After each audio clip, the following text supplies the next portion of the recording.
Je m'appelle Jean-Michel Deiss, je suis vigneron à Berkheim en Alsace. Je supervise un tout petit peu la vigne, je m'occupe un petit peu des chantiers extérieurs et j'aime bien développer du matériel et réfléchir à ce qui se passera demain.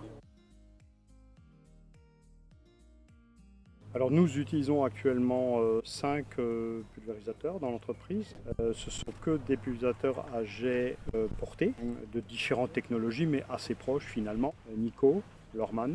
Avant j'avais des Technoma, voilà, j'ai eu dans ma vie professionnelle un certain nombre de matériel.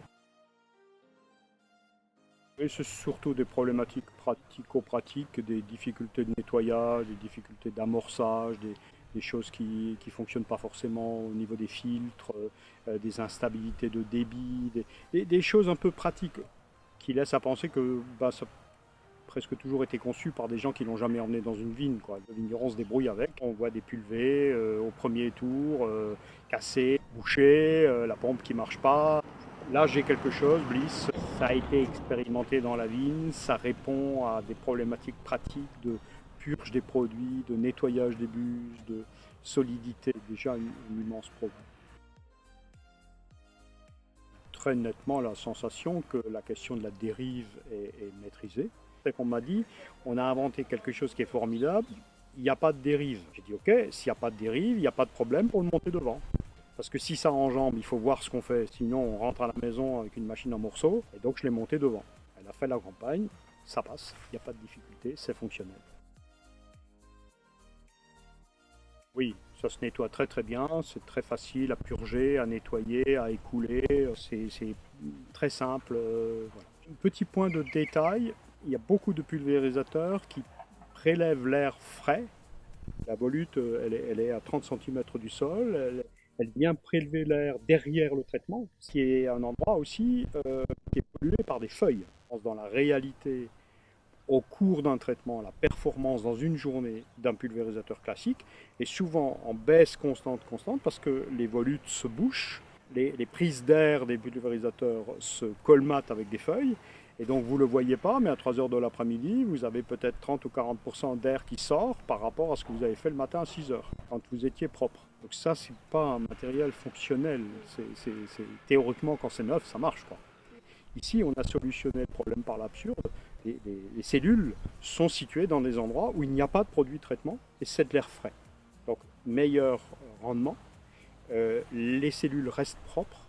Mes cellules sont parfaitement propres. Elles ont fait la campagne. Donc ça, c'est un petit détail, mais qui est important. Je n'ai pas eu de mildiou, je n'ai pas d'oïdium. Le vignoble est sain, il est beau. Donc, c'est plutôt très joliment réparti sur l'ensemble de la haie foliaire, donc c'est plutôt un progrès. Je pense que Bliss est aujourd'hui, au point de vue de la pulvérisation, un sujet qui est maîtrisé. J'avais un porteur qui est très stable, qui dispose d'une pompe à débit variable, qui me permettait d'entraîner des turbines montées directement sur les descentes. En termes de distribution d'huile, de compacité, de fabrication, parce que tout ça c'est fabriqué nous-mêmes.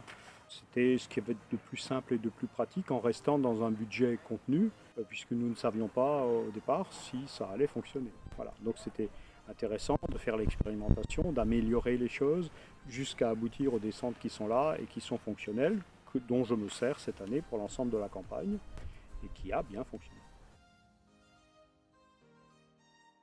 Conseil que je donnerais aux gens qui vont voir ce dispositif pour la première fois, c'est de changer un peu leur regard. La pulvérisation traditionnelle, c'est une puissance d'air très importante, propulse des gouttes à travers la haie foliaire jusqu'à traiter la face extérieure, la face de la prochaine rangée, plus le ciel et le cosmos. Hein, d'accord. Ici, on est dans un concept totalement différent. On crée un brouillard autour de la haie foliaire. C'est l'énergie cinétique des gouttes qui va pénétrer à l'intérieur de la végétation, non pas le souffle d'air. Et donc, c'est un concept totalement différent. Alors, au départ, on peut être un peu surpris, on peut croire que c'est pas très joliment traité. Quand on met des papiers hydrosensibles, on s'aperçoit que c'est plutôt mieux traité, que c'est beaucoup mieux réparti, que chaque feuille a eu des gouttes de manière assez homogène. Il n'y a pas des zones surtraitées où il y a des gouttes et ça coule par terre. Et déjà, j'ai pas de perte aérienne, j'ai pas de perte dans la rangée voisine. Ça fait une grande différence, hein. Voilà. Je vous en prie.